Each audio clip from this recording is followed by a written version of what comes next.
officers. Gina?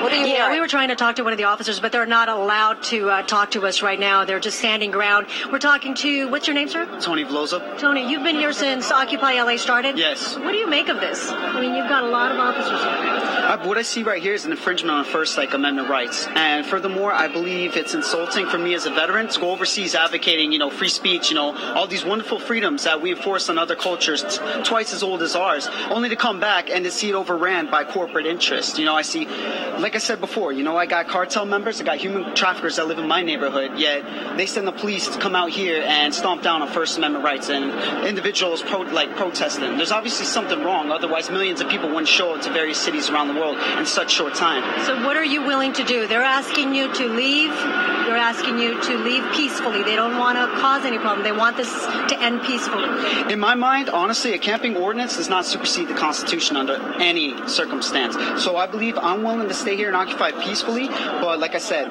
they have their own jobs they got to enforce, so what it is two sides clashing, and I'm not ready to give up so easily on my rights, because it's a slippery slope. If we could see this today, what's next? What else are they going to ask for? So how much time do you need? I mean, because some folks who are watching this are probably thinking, well, how much time? You guys have been here for a long time.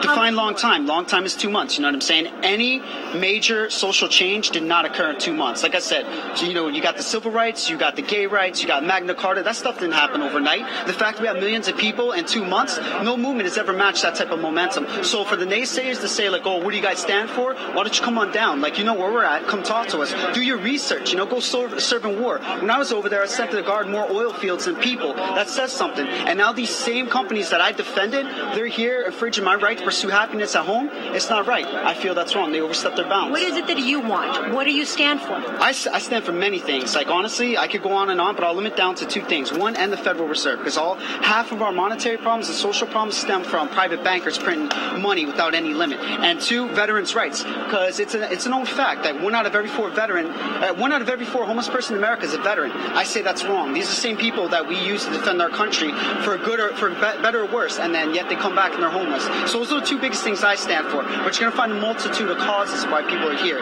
It's all encompassing because it's a vicious cycle. You take money problems, economics problems, create social problems. Social problems in turn create political problems. And if they're all united on one side against us, who can we turn to? Peaceful protests is the last thing we got. We can't elect officials to represent us. They're all bought out.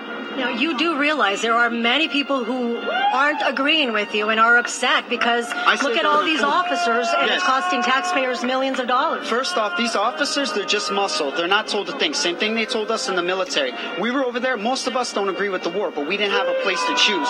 Same thing with the officers on a local level. And for people who don't agree with us, go serve in a war. Go defend the oil company, like their position in Iraq, instead of shooting at children at the same time. You know what I'm saying? I feel people who question us are ill-informed and they refuse to believe us. But honestly, you can hide in your fancy house or drive your fancy car for so long, but what's going through Congress right now is called the National Defense Authorization Act. It's allowing the military to pursue American individuals and detain them without habeas corpus or any reason. So they can hide in their fancy little house, but it's only buying them time because nobody's safe from us. Nobody's safe from us. So what happens now when they come in here and say, you got to move, you got to move, you got to move, or else they start shooting the rubber bullets or the gas? What are you going to do?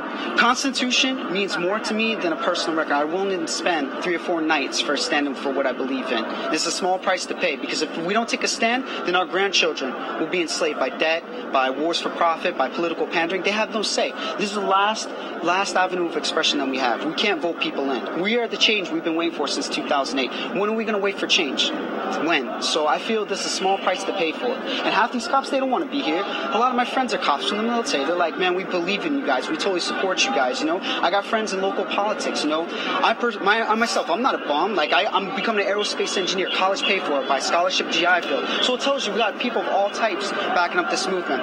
People got to climb off the TV and educate themselves and come down and see what we stand for. Because, of course, they're going to label us hippies, but look at us. Half of us are business owners. Half of us are college students in debt. Half of us are military vets. We know what we're talking about. Don't believe what you hear because media is a dangerous thing. And who do you think media answers up to? The same corporations that are instituting this BS, I'm allowing you to give your side here. Oh, definitely. Thank you. No, I agree. That's the thing. If anything, they should take their forces and go down to Wall Street, go down to Financial District, because that's the people who are really guilty, not a bunch of peaceful protesters exercising their First Amendment rights. That's what's right. All right. Well, thank you so much for talking to us. There you heard it from him. All right, Tony? Gina. Agree or disagree with that young man? have to admire his passion and his